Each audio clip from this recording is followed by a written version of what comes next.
নমস্কাৰ এই মুহূৰ্তত আহি পৰিছে ৰাতিপুৱাৰ কেইবাটাও গুৰুত্বপূৰ্ণ খবৰ আজি 25 ছেপ্টেম্বৰ অসমৰ লগতে ভাৰতৰ বিভিন্ন প্ৰান্তৰ পৰা কেইবাটাও খবৰ আহি পৰিছে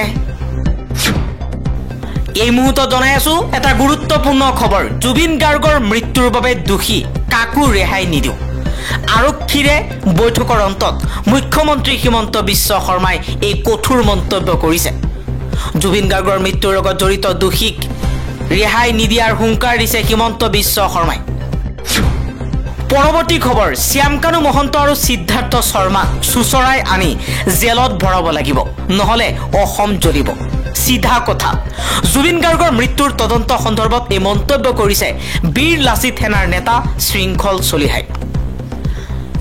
চলিহাই লগতে কৈছে জুবিন গাৰ্গৰ মেনেজাৰ সিদ্ধাৰ্থক ফেসবুক লাইভ কৰি পিটিম আমি একো নকৰাকে আমাৰ ওপৰত এনএসএ লগাইছিল হিহতৰ ওপৰত কিয় লগাব নোৱাৰে শ্যামকানু মহন্ত আৰু সিদ্ধাৰ্থ শৰ্মাক গ্ৰেপ্তাৰ নকৰিলে জংগী আন্দোলন কৰাৰ হুংকাৰ শৃংখল চলিহাৰ আন এটা খবৰ পলাই ফুৰিছে জুবিন গাৰ্গৰ মেনেজাৰ সিদ্ধাৰ্থ শৰ্মা শিলঙত লুকাই আছে জুবিনৰ মেনেজাৰ সিদ্ধাৰ্থ জুবিনৰ সহশিল্পী সুইটি দাসৰ এই দাবী সুইটি দাসে কৈছে বৰ্তমান সময়ত পলাই ফুৰিছে জুবিন গাৰ্গৰ মেনেজাৰ সিদ্ধাৰ্থ শৰ্মা বৰ্তমান সময়ত শিলঙত লুকাই আছে বুলিও মন্তব্য কৰিছে সুইটি দাসে পৰৱৰ্তী খবৰ জুবিন গাৰ্গৰ মৃত্যুৰ তদন্তৰ বাবে এসআইটি গঠন গুৱাহাটীৰ প্ৰাক্তন আৰক্ষী আয়ুক্ত মুন্না প্ৰসাদ গুপ্তাৰ নেতৃত্বত গঠন 10জনীয়া তদন্ত সমিতি মুখ্যমন্ত্ৰী হিমন্ত বিশ্ব শৰ্মাই কিছু সময় পূৰ্বে কৈছে আমাৰ মৰমৰ জুবিন গাৰ্গৰ অকাল মৃত্যু সম্পৰ্কত আমি কাকো ৰেহাই নিদিও পৰৱৰ্তী খবৰ জুবিন গাৰ্গক লৈ এবাৰ মন্তব্য কৰিছে প্ৰবীণ অভিনেতা বিষ্ণু খৰগৰীয়া তেওঁ কৈছে ভগৱানে আমাকহে লৈ যাব লাগে জুবিনৰ ভৱিষ্যত আছে তেওঁৰ আৰু বহু কাম কৰিবলগীয়া আছে আমি অসমীয়া মানুহে আজি সাহস হেৰুৱালো জুবিনৰ মৃত্যুৰ তদন্ত হ'ব লাগে আন এটা খবৰ জুবিন গাৰ্গৰ টকাৰে গাড়ী কিনি সেই গাড়ী সহশিল্পীক ভাড়া লৈ দিছিল মেনেজাৰ সিদ্ধাৰ্থ শৰ্মাই এখন ৰেঞ্জাৰ চাইকেল লৈ অহা সিদ্ধাৰ্থই প্ৰত্যেকটো বহি সিজনৰ পিছতেই ক্ৰয় কৰিছিল নতুন গাড়ী এই বিস্ফোৰক অভিযোগ জুবিনৰ সহশিল্পী সুইটি আৰু শতাব্দী লাহে লাহে সকলো কথা পোহৰলৈ আহিব ধৰিছে জুবিন গাৰ্গৰ পৰা কিমান টকা লুটিছিল সিদ্ধাৰ্থই সেই গোপন তথ্যবোৰ লাহে লাহে উন্মোচন হ'ব ধৰিছে জুবিন গাৰ্গৰ টকাৰে গাড়ী কিনি সেই গাড়ী সহশিল্পীক ভাড়া লৈ দিছিল মেনেজাৰ সিদ্ধাৰ্থ শৰ্মা পৰৱৰ্তী খবৰ অখিল গগৈয়ে কিছু সময় পূৰ্বে ফেসবুক পোষ্টৰ জৰিয়তে সিআইডিৰ পৰিৱৰ্তে সিবিআইৰ তদন্ত কৰাৰ দাবী উত্থাপন কৰিছে অখিল গগৈয়ে কৈছে সিআইডি বা এসআইটি নালাগে লাগে সিবিআইৰ তদন্ত প্ৰথমে লাগে অভিযুক্তৰ গ্ৰেপ্তাৰ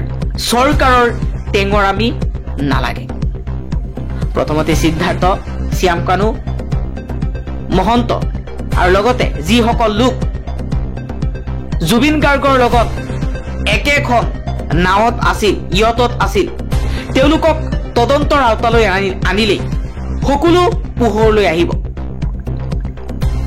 সকলো অভিযুক্তক গ্ৰেপ্তাৰ কৰাৰ পাছত তদন্ত কৰিবলৈ আহ্বান জনাইছে অখিল গগৈ আন এটা খবৰ ৰাজ্যত এতিয়া কোনো জাতি নাই ৰাজ্যত এতিয়া কোনো ধৰ্ম নাই সকলোকে এক কৰি গ'ল জুবিন গাৰ্গে জীয়াই থকা অৱস্থাত য'তেই গৈছিল তাতেই কৈছিল যে মোৰ কোনো জাতি নাই মোৰ কোনো ধৰ্ম নাই মই মুক্ত মই কাঞ্চনজংঘা আজি জুবিন গাৰ্গৰ সেই কথাবোৰ অসমৰ সকলো মানুহে মনত পেলাইছে জুবিনে সকলোকে এক কৰি অজান দেশলৈ গুচি গ'ল পৰৱৰ্তী খবৰ জুবিন গাৰ্গক ছিংগাপুৰলৈ লৈ যোৱাটোৱে শ্যামকানু মহন্তৰ ডাঙৰ ভুল আছে এই এটা স্যাটেলাইট চেনেলৰ টক শ্ব'ত নিশিতা গোস্বামীয়ে এই অভিযোগ উত্থাপন কৰিছে ছিংগাপুৰলৈ লৈ গৈছিল অসুস্থ জুবিন গাৰ্গক তেওঁৰ স্বাস্থ্যৰ খবৰ লোৱা নাছিল খুদ জুবিন গাৰ্গৰ মেনেজাৰে শেষ মুহূৰ্তত জুবিন গাৰ্গক অৱহেলা কৰা পৰিলক্ষিত হৈছে। সিদ্ধাৰ্থ শৰ্মা এতিয়া পলাতক হৈ আছে। তেওঁক গ্ৰেপ্তাৰ কৰি কঠোৰ ব্যৱস্থা গ্ৰহণ কৰাৰ আহ্বান সমগ্ৰ ৰাজ্যবাসীয়ে উত্থাপন কৰিছে। আন এটা খবৰ, তন্ময় ফুকন আৰু সঞ্জীৱ নাৰায়ণে অসম আৰক্ষীক মোবাইল আৰু কেমেৰা প্ৰদান কৰাৰ দাবী জ্যেষ্ঠ সাংবাদিক পৰাগমণি আদিত্যৰ। অসমৰ জ্যেষ্ঠ সাংবাদিক পৰাগমণি আদিত্যই শেহতীয়াকৈ ফেচবুকত লিখিছে, তন্ময় ফুকন আৰু সঞ্জীৱ নাৰায়ণ দুয়োজন ব্যক্তিকে তেওঁলোকৰ হাতত থকা সম্পূৰ্ণ অসম্পাদিত ভিডিঅ' ৰেকৰ্ড কৰোতাৰ নাম, মোবাইল আৰু কেমেৰাসহ অসম আৰক্ষীক প্ৰদান কৰক। লগতে সমস্ত অসম্পাদিত আৰু মূল ভিডিঅ' সামাজিক মাধ্যম আৰু দায়িত্বশীল মিডিয়াৰ হাতত অৰ্পণ কৰক। অভিমন্যু তালুকদাৰ আৰু তন্ময় ফুকনকে ধৰি সেই অসমীয়াসকল যি ছিংগাপুৰত আছিল, আপোনালোকৰ ওপৰতো আমাৰ সন্দেহ হ'বলৈ আৰম্ভ কৰিছে। দুখন দেশৰ মাজত থকা আইনী জটিলতাৰ বাবে অসম আৰক্ষী তালৈ গৈ তদন্ত কৰাত অসুবিধা আছে, কিন্তু আপোনালোকে অন্ততঃ ভিডিঅ' ৰেকৰ্ড কৰা মোবাইল ফোন আৰু ভিডিঅ'সমূহ পঠিয়াই দিয়ক, অথবা পৰৱৰ্তী সময়ত অসমলৈ আহি কথাখিনি আৰক্ষীৰ আগত গৈ সত্য উদ্ঘাটন আৰু সন্দেহ নিৰসনৰ ব্যৱস্থা কৰক, নহলে কাললৈ আপোনালোকৰ নামো তালিকাত থাকি যাব। উপযাচি আহি তদন্তত সহযোগ কৰক। ফুকনক ভিডিঅ'সমূহ CIDক দিবলৈ অনুৰোধ জনালো।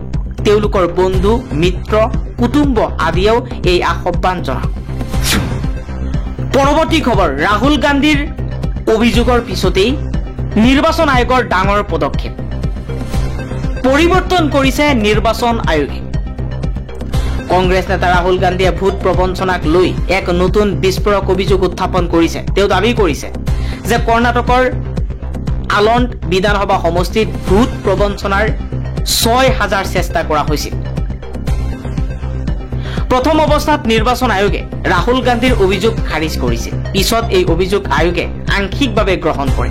এতিয়া এই সমস্যাৰ প্ৰতিকাৰৰ ব্যৱস্থা লোৱা হৈছে। এতিয়াৰ পৰা যদি আপুনি অনলাইন যোগে ভোট ডিলিট কৰিব বিচাৰে, ভোট পঞ্জীয়ন কৰিব বিচাৰে বা কোনো ধৰণৰ সংশোধন কৰিব বিচাৰে, তেন্তে সহি কৰাটো বাধ্যতামূলক। ইয়াৰ লগতে বাধ্যতামূলক আধাৰ কাৰ্ড সংযোগ, ফোন নম্বৰো প্ৰয়োজন। ইয়াৰ পূৰ্বে অনলাইন যোগে আপোনাৰ ভোট ডিলিট বা শুধৰণিৰ বাবে আবেদন কৰিবলৈ কেৱল ECIৰ সৈতে লিংক কৰা ফোন নম্বৰৰ প্ৰয়োজন আছিল। সেই ফোন নম্বৰৰ কোনো ভেৰিফিকেশ্যন হোৱা নাছিল। সোমবাৰলৈকে আয়োগৰ এপ বা ৱেবছাইটত ভোটাৰ কাৰ্ড শুধৰণি বা মুছি পেলাবলৈ সহিৰ প্ৰয়োজন নাছিল।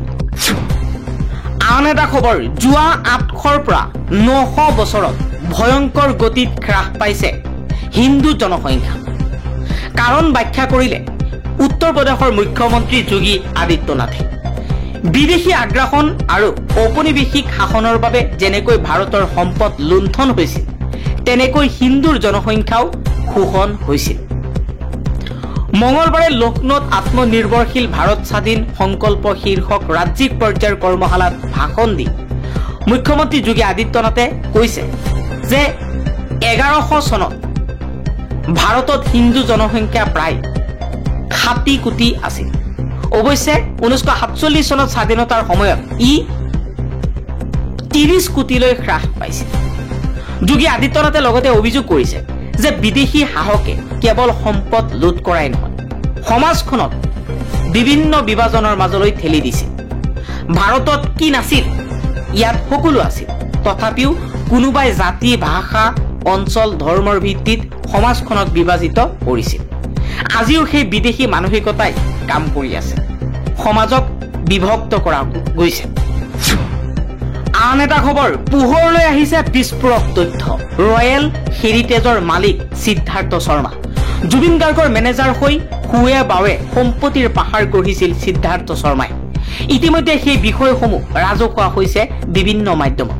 কিন্তু এনে সময়তে লকৰাত থকা ৰয়েল হেৰিটেজৰ মালিক সিদ্ধাৰ্থ শৰ্মাক লৈ এক নতুন তথ্য পোহৰলৈ আহিছে। লকৰা থকা ৰয়েল হেৰিটেজ হোটেলখন সিদ্ধাৰ্থ শৰ্মাৰ নামত থকা বুলি ওলোৱা চৰ্চাক নস্যাৎ কৰিছিল হোটেল কৰ্তৃপক্ষই। হোটেলখনৰ একমাত্ৰ মালিক ডিম্পল কৌৰ বুলি ৰাজহুৱা কৰি বিগত 11 মাহৰ পৰা সিদ্ধাৰ্থ শৰ্মাই হোটেলৰ মাৰ্কেটিং চোৱাচিতা কৰিছিল বুলিহে স্পষ্ট কৰিছিল হোটেলখনৰ বিষয়ববীয়ে। কিন্তু ইয়াৰ মাজতে শেহতীয়াকৈ এক নতুন তথ্য পোহৰলৈ আহিছে। এক চক্ৰই এই হোটেলখন সিদ্ধাৰ্থৰ নহয় বুলি যি প্ৰচাৰ চলাইছিল সেয়া যে সম্পূৰ্ণ মিছা তাৰ তথ্য শেহতীয়াকৈ পোহৰলৈ আহিছে। প্ৰাপ্ত তথ্য অনুসৰি ৰয়েল হেৰিটেজ নামৰ হোটেলখনৰ বৰ্তমানৰ মালিকী স্বত্ব আছে 3 গৰাকী লোকৰ হাতত। তাৰে এগৰাকী অন্যতম মালিক হৈছে সিদ্ধাৰ্থ। এই হোটেলখনৰ মালিকী স্বত্ব গ্ৰহণৰ কাগজ পত্ৰ সকলো হৈছিল 2024 1 ছেপ্টেম্বৰত। বিকাশ আগৰৱাল, প্ৰদীপ খৈতান আৰু সিদ্ধাৰ্থ শৰ্মাই গ্ৰহণ কৰিছিল এই মালিকী স্বত্ব। মালিকী স্বত্ব প্ৰদানৰ এই সমগ্ৰ প্ৰক্ৰিয়াত থাৰ্ড পাৰ্টি হিচাপে জড়িত আছিল সিদ্ধাৰ্থ। হোটেলখনৰ মালিকী স্বত্বৰ 100%ৰ ভিতৰত 50% শ্বেয়াৰ আছিল বিকাশ আগৰৱালৰ। ইয়াৰ পিছতে 25% শ্বেয়াৰ আছিল প্ৰদীপ খৈতানৰ আৰু আন 25% শ্বেয়াৰ জুবিনৰ মেনেজাৰ সিদ্ধাৰ্থৰ নামত আছিল। 1 ছেপ্টেম্বৰ 2024 এই কাগজ পত্ৰ হৈ যোৱাৰ পাছত 13 ছেপ্টেম্বৰ 2024 এই হোটেলখন সমজি লৈছিল 3 গৰাকীকৈ নতুন মালিকে। হোটেলখনৰ মালিকী স্বত্ব হস্তান্তৰ প্ৰক্ৰিয়া সমাপন কৰিছিল দণ্ডাদী জেউতি কলিতাই। বিলাসী এই হোটেলখনত আছে বিয়া সভাৰ বাবে মুকলি প্ৰেক্ষাগৃহ, ৰেষ্টুৰেণ্ট আৰু বাৰ। হোটেল কৰ্তৃপক্ষ আৰু এক অদৃশ্য শক্তিয়ে সিদ্ধাৰ্থৰ কুকৰ্ম লুকুৱাবলৈ চেষ্টা কৰিছে যদিও লাহে লাহে পোহৰলৈ আহি আছে সকলো তথ্য।